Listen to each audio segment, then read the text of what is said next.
चलिए अब 9th class का 8.1 का लास्ट सवाल 12वां सवाल, ये सबसे बड़ा चैप्टर था, 12 सवाल था इसमें। तो चलिए सबसे बड़ा सवाल में, तो सवाल में दिया गया है, ये है ए, ये बी, ये सी, ये डी। इसको मान लो दोनों जहां कटा यहाँ ए दिया गया है। दिया गया क्या दिया गया है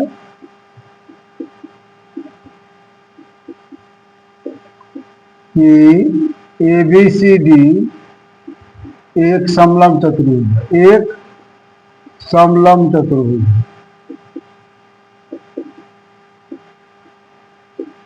जिसमें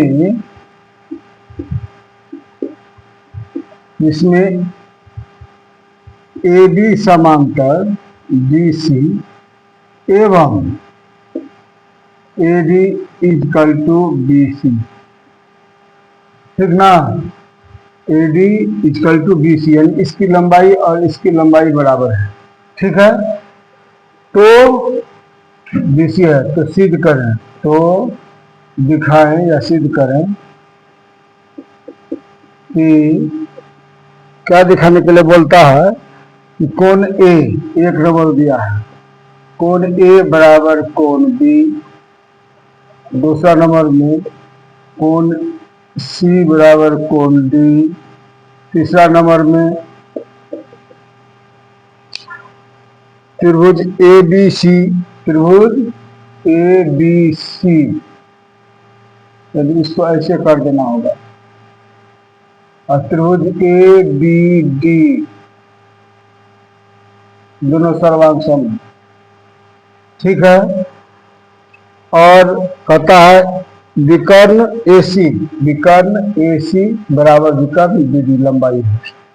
तो चलिए त्रिभुज ABC सर्वांग सम त्रिभुज ABD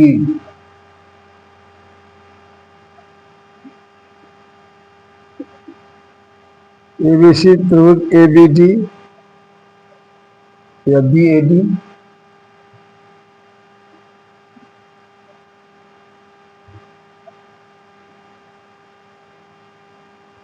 और कहता है चौथा नंबर में विकर्ण AC इक्वल टू विकर्ण BD। ये 4 सवाल इसमें दिया गया सिद्ध करने के लिए। ठीक है, तो चलते हैं। तो अभी हम इसको मिटाते हैं बीच वाले को। ठीक है, जब हम करने लगेंगे तब उसमें फिर देखो, पहले इसमें गौर करते हैं क्या हो सकता है। सवाल में हिंट दिया गया कि कहता है सी को ए बी से आने वाली रेखा सीधी और ए बी से सीधी रेखा खींची जाए और सी से एक रेखा खींची जाए जो ए बी के समांतर हो, ए बी के समांतर हो। तो ऐसे खींचा गया तो ई पर कटा। ठीक है, अब चलते हैं प्रमाण रचना करते हैं।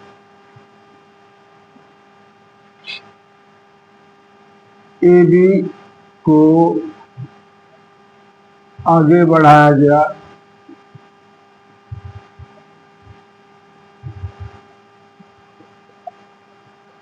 तथा सी से AD के समांतर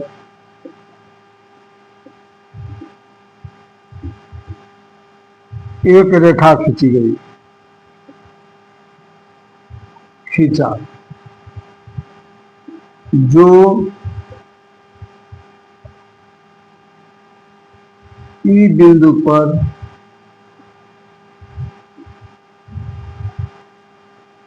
मिलती है। ठीक, अब प्रमाण देना है, अब तो प्रमाण। ठीक है, देखिए क्या होता है कि अगर कोई दो रेखा ऐसे खींची जाती है, समांतर रेखा खींची जाती है, तो कोई भी लाइन अगर खींचता है तो इन दोनों का योग 180 डिग्री होता है। क्या होता है कि एक रेखा के एक ही और का अंतर कोणों का योगफल 180 डिग्री होता है। इसी प्रकार समलंब चतुर्भुज में ये दोनों अगर समांतर है, दोनों का योग कितना होगा? 180 डिग्री का होगा। ठीक है, तो चलिए इसका प्रमाण देते हैं, क्योंकि angle A plus D angle A plus angle B equal to 180। ठीक है, चलिए अब देखिए, अगर क्योंकि एडी समांतर सीई है, एडी समांतर सीई है, ठीक है, तो इसका मतलब ये दोनों समांतर है, ये दोनों समांतर है आपस में, ये भी आपस में दोनों समांतर है। दो भुजा आपस में अगर समांतर होगा तभी समांतर चतुर्भुज होता है, ये तो ऑलरेडी समांतर चतुर्भुज है। इसीलिए ए बी सी डी एक प्रकार से क्या हो गया, समांतर चतुर्भुज। ए बी छोड़ दो इसमें, और ए बी सी डी, इसीलिए चतुर्भुज ए ई सी डी एक समांतर चतुर्भुज हुआ, एक समांतर चतुर्भुज है। इसीलिए समांतर चतुर्भुज के सम्मुख कोण बराबर होते हैं, सम्मुख कोण बराबर होते हैं। तो क्या हुआ, इसीलिए angle D equal to angle E हो गया। चलिए इसको समीकरण 1 मान लेते, 2 मान लेते। ये समीकरण 1 था, ये समीकरण 2 मान लेते। अब चलिए ये कोण बराबर ये कोण हो गया, क्योंकि ए बी इक्वल टू क्या था, समांतर चतुर्भुज का सम्मुख भुजा बराबर होता है। ठीक है, क्योंकि समांतर चतुर्भुज के क्या हो जाते हैं, समांतर चतुर्भुज के सम्मुख भुजा भी बराबर होते हैं, सम्मुख भुजा बराबर होते हैं, बराबर होते हैं। अब ये सम्मुख भुजा एडी इक्वल टू सीई हो गया। ठीक है, इसीलिए सम्मुख भुजा एडी इक्वल टू सीई, परंतु एडी इक्वल टू क्या है, दिया गया सवाल में बीसीडी है, इसीलिए BC equal to CE. BC equal to C हुआ तो त्रिभुज बीसीई में बीसीई एक समद्विबाहु त्रिभुज है, एक समद्विबाहु त्रिभुज हो गया, एक समद्विबाहु त्रिभुज है। इसीलिए BC equal to CE, BC equal to CE हो गया। ठीक है, बीसी इक्वल टू सीई हो गया, तो इसीलिए इसका जो है संगत कोण भी क्या हो जाएगा, दो भुजा बराबर संगत कोण भी बराबर होगा। इसीलिए एंगल ई इक्वल टू क्या हो जाएगा, angle C B E, angle C B E. ठीक, ये तीसरा समीकरण था, मान के चलिए। तो इसीलिए सीई क्या है, C B E equal to angle E, angle E equal to angle C B, यानी ये कोण है, ये कोण दोनों बराबर होगा। यही त्रिभुज अगर इस तरह का रहता तो दो भुजा के बराबर होता है, ये दोनों संगत कोण होता है ना। तो इसीलिए ये त्रिभुज ऐसे है तो क्या हो जाएगा, ये त्रिभुज ऐसे है तो क्या होगा, दोनों भुजा अगर बराबर है, इसको ये मान लेते हैं, इसको ये मान लेते हैं, दोनों भुजा बराबर, ये दोनों भुजा बराबर होगा तो दोनों कोण भी बराबर होगा। ठीक है, तो इसीलिए हम क्या करते हैं, angle E equal to angle C B E, ये दोनों कोण बराबर होंगे। ठीक, तो चलिए एंगल सी बी ई, चलिए चौथा बी सी इक्वल टू, इसको छोड़ दीजिए, इसको तीसरा मान लीजिए, तीसरा समीकरण। ठीक है, और चलिए चूंकि क्या हो जाएगा यहां पर, एंगल बी इक्वल टू क्या होगा, angle A B C, angle A B C plus angle C B E, angle C B E equal to 180 degree होगा। इसके मतलब ये दोनों कोणों का 180 डिग्री होगा कि नहीं होगा। तो चलिए ए बी सी पे चलिए, angle A B C plus C B E कितना है, सी बी ई का मतलब कितना हो जाएगा, सी बी ई का मतलब हो गया, क्योंकि ये कोण जो है सी बी ई के बराबर है, तो इसको हम क्या लिखेंगे, angle E, angle C B का मतलब ये कोण को बदले, ये कोण लिख सकते हैं, दोनों कोण बराबर है, ये बराबर 180 डिग्री। ठीक है, तो ये दोनों को मिलाएगा तो कोण बी हो जाएगा, ऐसे करके आएगा तो ए बी सी हो जाएगा।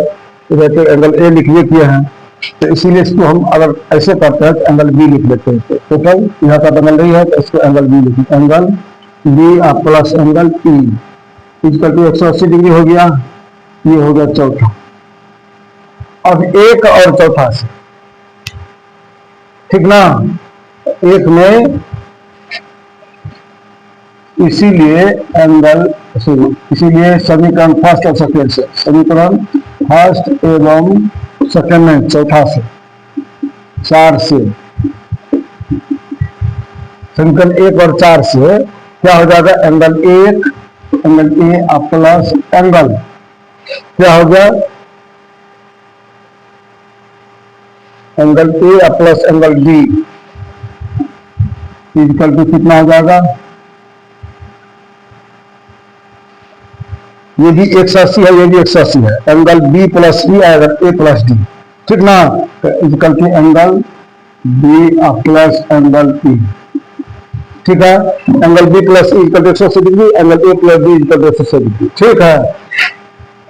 और इसको हम लिख सकते हैं angle A plus angle E equal to angle B plus angle ई।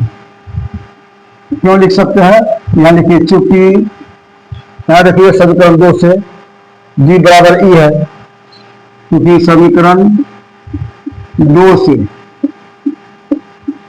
समीकरण 2 में देख लीजिए एंगल डी बराबर एंगल ई है, समांतर चतुर्भुज होता है तो डी बराबर ई हो गया, इसीलिए angle A plus angle E equal to angle B plus angle E, ठीक।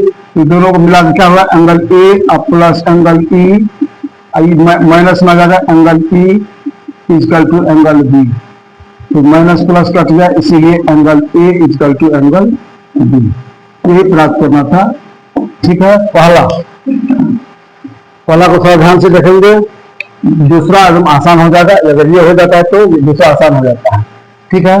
तो इसको हम मिटा देते हैं, ध्यान से देख लीजिए, जहां भी कोई भी मन में अगर आप लोगों को लगता है कि हाँ हमने सही, तो कमेंट जरूर करें, पढ़ने वाले बच्चे देखेंगे तो जरूर कमेंट करेंगे 9th क्लास का। तो चलिए अब इसको मिटाते हैं, अगले सवाल में अगले इसी का दूसरा सवाल में चलते हैं। ये तो पहला हो गया,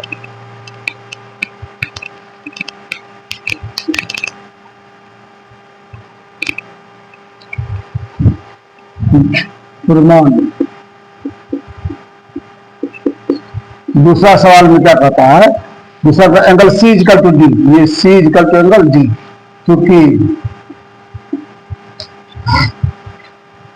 angle A equal to angle B अभी सिद्ध कर दिया, ठीक है। तो इसीलिए angle A plus angle D equal to 180 degree होता है। इसी प्रकार समग्र चतुर्भुज में angle B plus angle C, यानी यहाँ सी पर बी सी डी लिख सकते हैं, पी सी को मान के चलिए, एंगल सी इसका भी इन दोनों 180 डिग्री होता है, ये दोनों समांतर है, इसके तिर्यक रेखा ये हो गया। चलिए, परंतु समीकरण 1 से क्या हो जाएगा, समीकरण 1 से ए प्लस डी, ए की जगह में बी कहीं या तो डी रख देंगे या तो दोनों में ए रख देंगे, इसीलिए दोनों का वैल्यू 180 डिग्री है, इसीलिए angle A plus angle B equal to angle B plus angle C. जो देखिए angle A plus angle B equal to A और बी बराबर है समीकरण 1 से, तो क्या होगा, ए के बी के जगह में कटाने के लिए यहाँ ए ही रख देंगे, angle A plus angle C, इसीलिए angle A plus angle B या प्लस है तो minus angle A equal to angle C, C यही रह गया, प्लस माइनस ए कट गया, यहाँ तो प्लस था माइनस कट गया, तो एंगल बी बराबर एंगल सी। दूसरा ये प्रूव हो गया, ठीक है। तीसरा पता त्रिभुज एबीसी, अब खींचेंगे त्रिभुज एबीसी, तो तीसरा नंबर का सवाल में है, तो इसमें कीजिए ए बी सी यानी ये भुजा, अब खींच लेते हैं इसको ऐसे, और C B B A D, अब बी ए डी को ऐसे मिला देते हैं। अब चलते हैं, अब क्योंकि हमको पता हो चुका है त्रिभुज किसी एबीसी में चलना है, ए बी सी एवं त्रिभुज BAD में, त्रिभुज BAD में, ठीक ना। त्रिभुज BAD में चलेंगे तो क्या हो जाएगा, ABC में देखिए ABCA, ठीक है। तो ABC में क्या होगा बताइए, ABC में A से आएगा B के जगह से आएगा C, C से चल जाएगा डायरेक्ट यहाँ से, ये हुआ त्रिभुज ABC। तो ABC में BC इक्वल टू BAD में बोला गया पहले कि दोनों भुजा बराबर है, AD इक्वल टू BC, इसका AD हो सवाल में बोला गया है, तो AD दिया गया सवाल में दिया है, ठीक है। अब चलिए, अब त्रिभुज को अगर दोनों को हम देख चुके हैं तो इस त्रिभुज में ABC में angle B equal to angle BAD में एंगल A, अभी जैसे ही यहाँ कर चुके हम लोग तो एंगल A, ठीक है, सिद्ध कर चुके हैं। क्या लिखेंगे, सिद्ध कर चुके हैं, ठीक है। और दोनों त्रिभुज का बेस है AB, ABC में भी है और ABD में भी है, BAD में भी है, BAD इक्वल टू AB, उभयनिष्ठ, उभयनिष्ठ।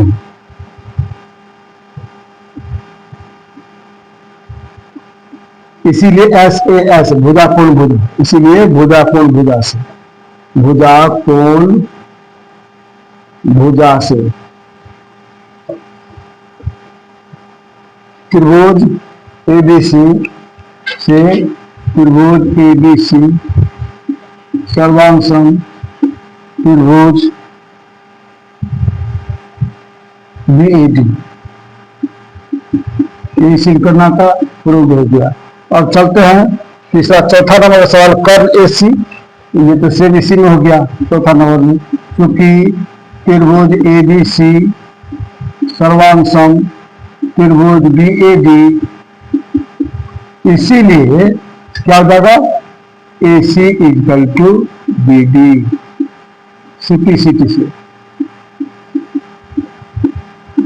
बस ये भी प्रूव हो गया। चलते हैं अब अगले सवाल में, ये सवाल आपका भी खत्म हुआ और 1.1 खत्म हो गया। और इससे खत्म होने तक हम एक बात बोलते हैं आप लोगों को, अगर अच्छा लगे तो जरूर सब्सक्राइब करें और लाइक और कमेंट तो जरूर ही कर दें। अगर आप लोगों के लिए इतना मेहनत करते हैं, अगर अच्छा लगे तो समझने की प्रयास कीजिए।